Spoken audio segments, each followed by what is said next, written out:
look! A new toy to mess around with. Konvelo, it's your tech visitor's girl Melody Tensei, and this right here is an 8-bit-do ultimate Bluetooth controller. Now, I'm gonna make it clear that I have taken money out of my own pocket and spent 0% of the donator's money on this thing. Primarily because I believe this should not be a donation goal, and rather more of something that I should take care of myself.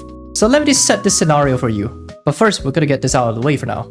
So if you've watched my live tab and watched me game on some games, and you may notice that I'll be playing with a controller, like particularly Hollow Cure and Hollow Break, then you might notice that I am playing with a very certain controller. That's primarily because I'm playing with this PlayStation controller. This right here is a PlayStation 4 controller, particularly of the CUHZCT2G. While this controller has been a great service for me for 6 years straight, unfortunately, there was a point of time where the battery of this controller bloated. And following that, the left stick starts drifting, like dramatic drifting. So like when I push forward, what came out on the screen was dramatic wiggling like this. So I thought to myself, maybe I should get to fixing it eventually. So what I did is I scoured around in my inventory to see if there's any spares. And sure enough, I do! And this thing is the same model. However, there's something a little different when I dismantled it. A little more on that in a bit. So what's so bad about this controller that prevents me from using it? That's because I like the red color more than the black. Like, it's a lot more color vibrant. There's a little more contrast to this, to the buttons, to the chassis. And I'm kind of fond with this controller. And also, this little nubbing is a little fucked. Look at this disgusting piece of shit. God damn it, what have they done to you? Or what have I done to you? So I thought to myself, well, the potentiometer in the analog sticks here are not drifting, and I don't want to spend money on soldering irons and learning how to solder and shit. Primarily because I don't really have that much of that time, and I don't really have much disposable income to mess around with these things just yet. So if you would like to financially support me, please check out my Ko-fi in the description below. So I thought, let's just do a board swap and a part swap. Maybe we could probably swap things here and there, considering how these two are the same second generation controllers. So swapping went really fine. It was pretty fine because a lot of things were really more or less the same until I was about to close this controller. So what I realized is that in this controller, this red controller right here, when upon closing it, there was like 2 notches that goes right through the PCB of the controller. I didn't realize that was a thing because on this black controller, there wasn't a notch. So when I moved that over, I couldn't close it and I couldn't figure out for the life of me for 20 whole minutes straight. And after I saw some damages to the PCB, well, fortunately no cracks, just a little bit of white strain, I guess. So when you strain the PCB, the plastic stretches a little, that kind of white strain. So when I saw little markings over there, I realized that, oh, there was notches on the sides because this chassis has notches. So with absolutely no choice, I thought to myself, let's just snip it off. So I snipped it off and it closes kind of fine, depending on who you talk to. Because for some people, this gap is a little horrendous. But hey, it still clicks, it doesn't drift, and it plays just fine. I'm not complaining. However, on the subject of controller drifts, I thought to myself, well, both of these controllers are more or less the same age.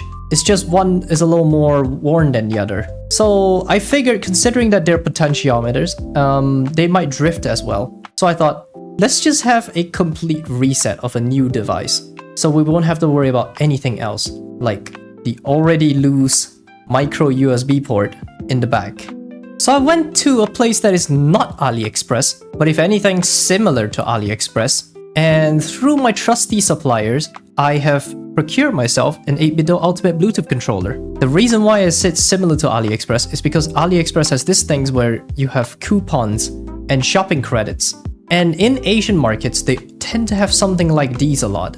So I took advantage of the shopping credit system and grinded to living hell. And I gotta be honest, I may or may not be a psychopath, because I brought down the cost of this 8-bit-do controller down to the price of what you would get out of a 2C in MSRP. You heard me right, I bought this at the price of 2C. So I was pretty much banging with savings, and I didn't lose too much money. So So I guess that's a big W.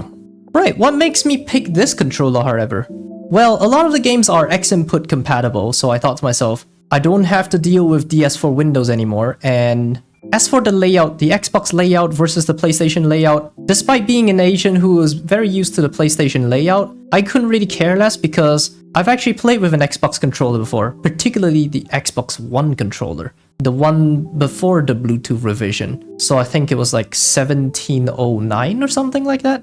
17 something, I don't quite remember. It is the one before the Bluetooth. So I was pretty accustomed to the Xbox layout regardless, nonetheless. So I have less of that worry. But what really sold me is the possible longevity because of these things.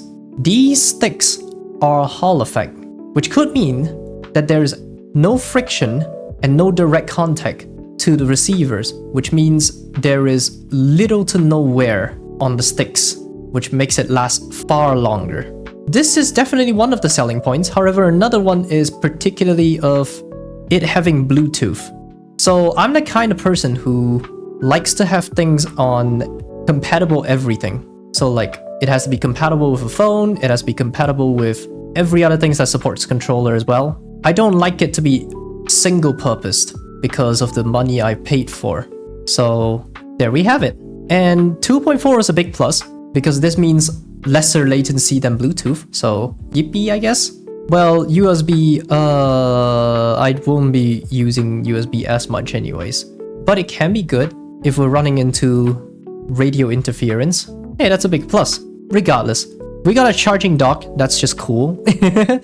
And out of the box, it has a Windows mode and switch mode. So Windows mode basically just means X input. So like A, B, X, Y, instead of what it currently shows on the picture, which is a Nintendo Switch mode. So on the print, it's gonna be on Switch by default, but you can switch digitally those inputs. Through their ultimate software, you can save these keybinds into the memory as well, so you won't have to deal with them ever again on other devices. So that's a big plus, 8BitDo. So let's get right into it. Yeah.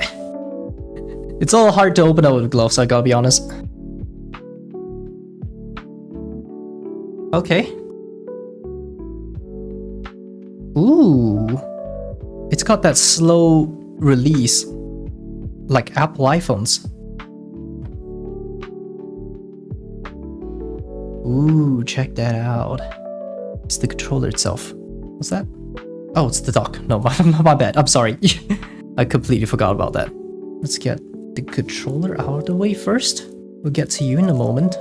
And right here, we have a charging dock. What? I wonder what's its power rating. I'll figure it out later, because this might be a bit of a concern for myself, because I have a USB hub that is powered, but I'm not sure how much power it needs. Right, here we got the owner's manual, a Type A to Type C cable. Alright, let's open up the manuals real quick. Oh no. Oh no. Oh no. Oh no. Oh no. This is that type of manual that a certain YouTuber hates. Oh no, is this a roadmap? Oh no! I loathe these manuals! Where do I begin? How am I supposed to read this on camera? What the heck? You know what? I'm just gonna show you screenshots of that in a PDF. Switch system needs to be 3.0.0 or above. NFC scanning, IR camera, HD rumble, notification LED are not supported. Okay, not of my concern because I don't have a Nintendo Switch. Bluetooth connection. Hold the pair button for 3 seconds to enter its pairing mode. LED starts to blink rapidly. This is required for the very first time only. Then go to your Switch homepage, click on controllers, then click on change grip and order. Status LED becomes solid when the connection is successful. Wireless connection. OTG cable is required for the Switch Lite. Oh, never heard of something like this for the Switch Lite. Oh wait, I'm looking at the Switch section. So if I go down here, there's a Windows section. Requires system Windows 10 1903 or above. Okay. Connect the receiver, turn on the mode, press the home button to turn on the controller. Wait till the controller is successfully recognized by your Windows device to play. Turbo function. Star button equals the screenshot by default when it's connected to the Switch. You can change this in the 8BitDo Ultimate software. Wonder what the turbo of the button really does. aside from that on the Windows mode. Battery indicator, 22 hours of playtime with 1000 milliamp built-in battery pack. Rechargeable with 2 to 3 hours of charging time. Low battery, red LED blinks. Charging, red stays solid. Fully charged, red turns off. Charging dock status, white is charging, white solid is charging, fully charged, white is off. Charging time with the controller on the dock is the same as charging via USB cable. I see. Ultimate software, press the profile switch button to switch between 3 profiles. The profile indicator will not light up using the default setting. It gives you elite control over every piece of your controller, customized button mapping, adjust stick and trigger sensitivity, vibration control, and create macros with any button combination. Please visit support.8bido.com for the application. Alright, I'll look into that in a moment. First up, I need to get this out of the way.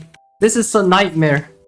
Like behind the camera, I am suffering, trying to not ruin this user's manual because of how difficult it is to try to pull it back up, especially how large it is. Let's have a look at the dock, but first we could get this out of the way. So we got the dock with its protective film in there. Okay, we got 3 prongs and a USB-C port behind. There's a little hatch down here. Let's have a look. Oh wow, that is ingenious. I like that. They put the dongle in there, so you don't have to waste another space in the plastic for that. Except, it's a little difficult for someone with a pair of gloves. I gotta use my fingernail for this. Oh, this is bad.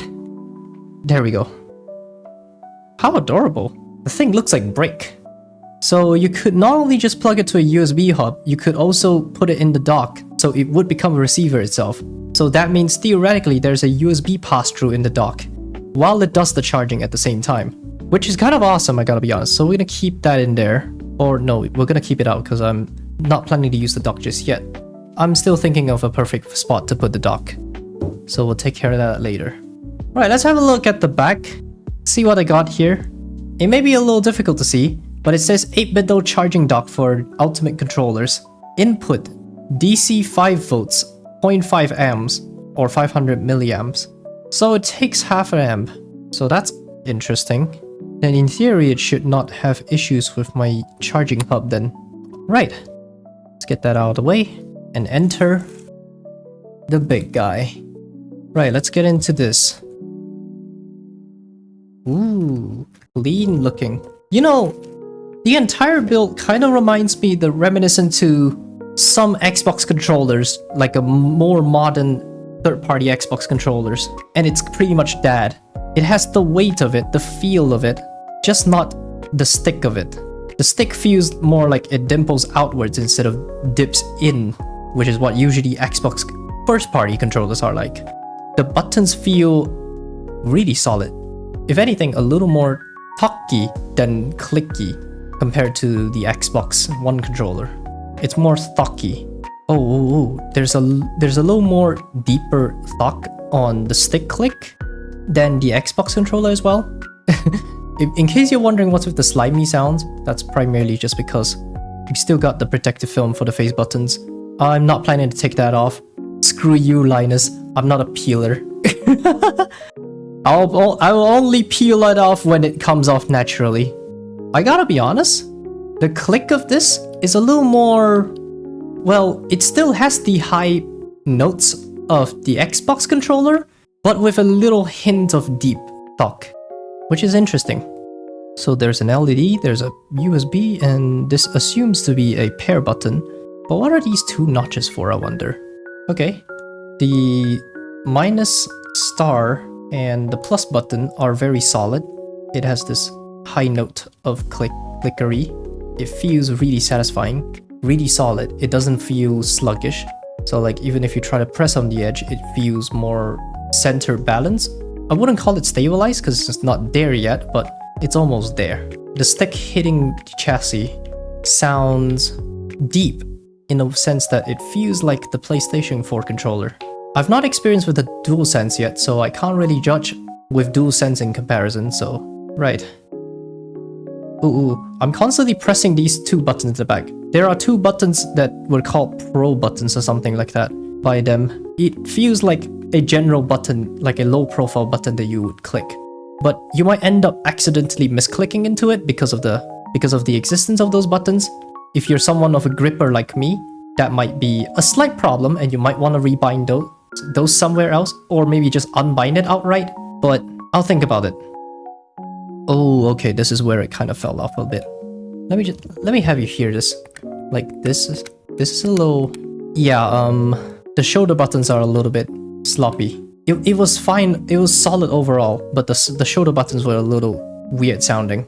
But then when you get to the trigger buttons, it feels solid again. So, what went wrong on the shoulder buttons, I wonder?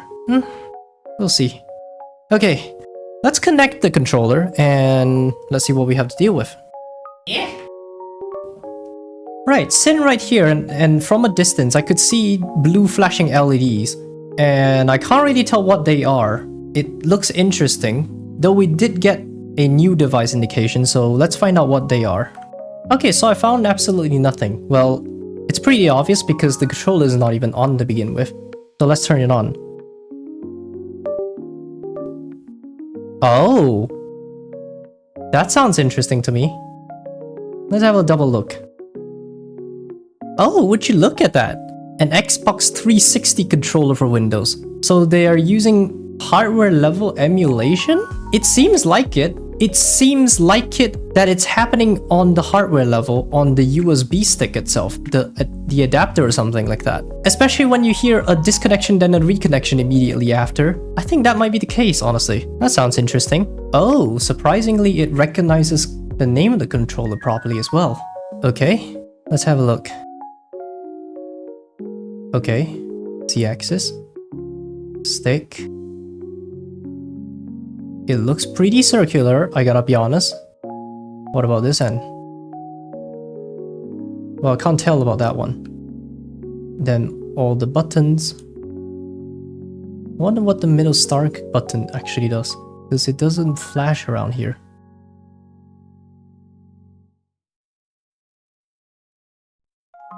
Point of view hat. Okay, face buttons.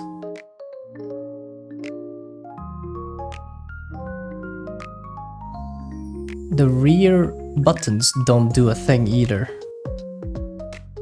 Okay, let's see what else can we get out of this thing. Okay, so I have went up to hardware tester on its gamepad tester page to see how this is like.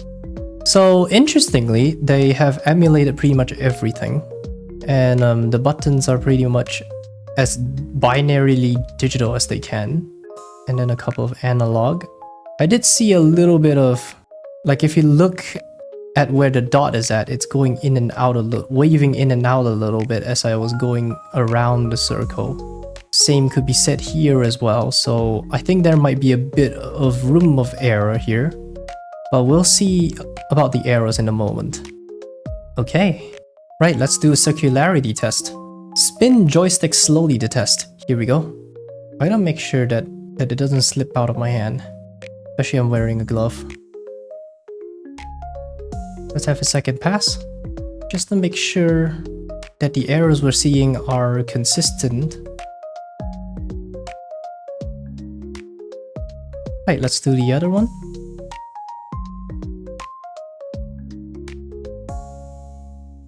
Whoa. Whoa, that's a pretty high number. Oh, never mind. It solved itself. Ah, that looks very consistent. So guys, if you think this is okay, please let me know in the comments below. I'm not too familiar with the circularity test and what parameters are the best, but if you think this is awesome or good, please let me know. I'm not too sure if 8.1 is a good or a bad just yet. But I gotta be honest, just looking at the chart alone, it looks very consistent. It looked like it's pretty much expected out of factory. Right, we got more things to mess around with. So let's head on to 8BitDo's website. Oh hey, it's the Ultimate 2C. What an irony. And we head down to support. And supposedly, according to instructions, we're supposed to get the Ultimate software right here. And presumably it wants us to state which controller we're using. So in this case, it will be the Ultimate Bluetooth controller. 8BitDo Ultimate software. Available on Windows, Google Play, and iOS App Store. Okay, that's pretty cool. Can I do the configuration for the controller with the 8BitDo Ultimate software on PC when it's on Bluetooth connection? No, you can't. You can only do do it for the controller with 8-bit Ultimate software on PC when it's on 2.4 wireless or wired. What does the star button do on a controller? The star button is for turbo activation button on the default setting. You can change the function to auto, swap buttons, or remap it to other buttons in the controller. Huh. How many groups of custom profiles can be saved in the controller? It can be saved 3 groups of custom profile for each connection mode. Okay, that sounds interesting. Now I'm gonna insert a little bit piece of information here. I've actually opened this controller beforehand to do some testings for warranty purposes. And I've also found that while you can't configure the controller in Bluetooth mode for PC, you can, however, do it on the mobile through Bluetooth mode. So I think they should clarify on that a little bit. But regardless, let's continue with that. So I have not experience on the Windows side, the PC side, but I have experience on the mobile side. But I'm not going to talk too much about that just yet. Let's download the software real quick. And oh boy, what is this? 8-bit Ultimate software. Oh, ooh, that's an interesting sound. And also, it doesn't install. It just runs portable. Okay, interesting. That's actually pretty good for people who want to carry the software around with them. That's big props for you, 8-bit. Holy crap. Right, so we're gonna go to Windows mode, I guess. So as you can see, I have already set my first profile to be called Xbox. And that's pretty much it, actually. But you could save way more profiles, so you can try to mess around with other profiles while you're at it. And you can still do your test right here. Like as in how much you want to set for the dead zones and stuff like that. Followed by the same thing you could do with the triggers as well. And as for how much in vibration you liked it to be. So according to the imagery, the big vibrator is on the left and the smaller one's on the right. So like the lighter one. And you can set some macros, which I gotta be honest is a pretty cool idea, but I'll need a lot more time to actually get used to macros if I want to set some macros for some other games. Because I've lived a society of no macro for a very, very long time, so I can't really say much about that. But this is where you change the controls and you will see that B has been set to A just like in Xbox, because naturally it's ABXY for controller, whereas it's a YXBA for Switch. So it's a whole different story, I guess. But regardless, I won't really be looking at the face buttons as much anyways. So I think it's not too big of an issue. However, I kind of do wish that 8-bit gives us an option to probably pop off the front faceplate and maybe swap the sides, you know, for the ABXY to give it more Xbox default front facing, especially when it does X input for PCs. But I think that's a pretty good touch. Do you want to change to a different platform? Yes. So this is for the Switch mode. And as you can see, I have also preset 2 different profiles. So we got the Xbox profile, and then we got the Switch profile. So in case you're wondering what's with the Xbox profile in Switch mode, that's primarily because here's a little downside. I read this up on an article, and I'm gonna put it on screen right here, that X input only works on wired and 2.4 wireless. So if you want to play on Bluetooth, it would be in Switch mode, which means the buttons are swapped. So if you want to bring back the Xbox mapping, you would have to save it in the profile with those changed back to the usual Xbox. But it's nothing that we can't do as long as the software is still around and it doesn't rely on being online. I think it would be perfectly fine. The same could be said for a very specific motherfucker of my tech household. Welcome back, Galaxy Note 10 Plus. So before we take care of that, let's gracefully turn off the software and everything, but we're gonna have a good look at this. Control the firmware 1.0.3. You can do device test, that sounds interesting. Oh, okay, so that's how it means. Okay, so you can see the buttons. Oh, you can't see if it registers the back buttons. 8-bit, I think you're missing something a little, you know? Oh, you need to press the triggers for it to show up. But even so, it's not registering. Maybe it's because I'm on the Switch mode, so let's swap back to the Xbox mode. Oh, there we go. And the face buttons behave correctly as well. Okay. Interesting. Right. Oh, you can calibrate the device and reset to factory settings, which I'm not planning to do so. You can also, get beta builds? That's interesting. You can do beta firmware updates or something like that. That sounds interesting. But good to see that 8-bit has done quite an effort to make it very, very usable. So I'm proud of you, 8-bit. Right, let's get on to the Bluetooth part of things. But first, how do we turn this off? Do we press and hold this button? Oh, pressing and holding turns it off. Good to see. The same could be said for the PlayStation 4 controller, but you have to press it for a whole lot longer. Right, let's get on to the Bluetooth mode. But first, we gotta unplug the 2.4 wireless though. We don't want some accidentals. Right, so to switch to Bluetooth mode, in the back you would see two different switches. One's got a icon of a Bluetooth, another that just says 2.4G. So what you have to do is just switch them like this. Just flick the toggle and now it's on Bluetooth mode.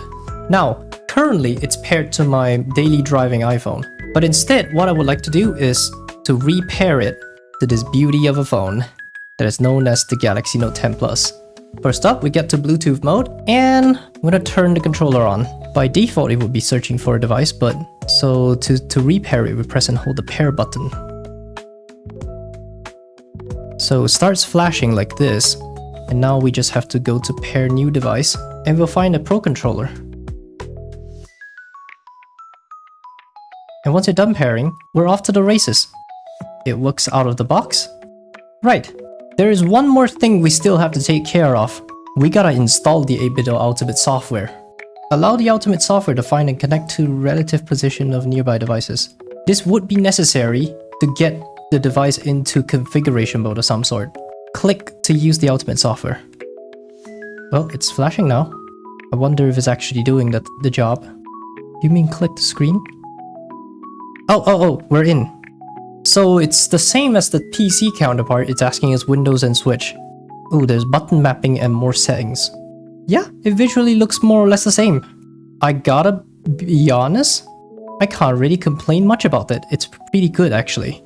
Yeah, feels more or less the same as the PC counterpart, but just more portable I guess. Well, good to see about that. Right, let's try out Zenless Zone Zero. Let's see how well it performs with this controller. Maybe I have to switch that manually. Oh, we got controller mode. There we go. So as you can see, I'm currently on profile 1, which is my self-set Xbox profile. So it's behaving like an Xbox controller somehow, in terms of button mapping wise. Let's try getting into the battle and see how comfortable it is to play with it. Alright, so I'm gonna pick this. Yep, this one. I'm gonna grind this one. And away we go. Let's see.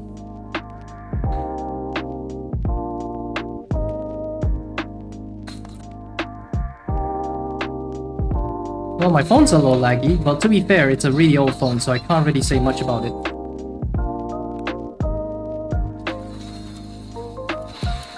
But hey, at least the phone's playable, right?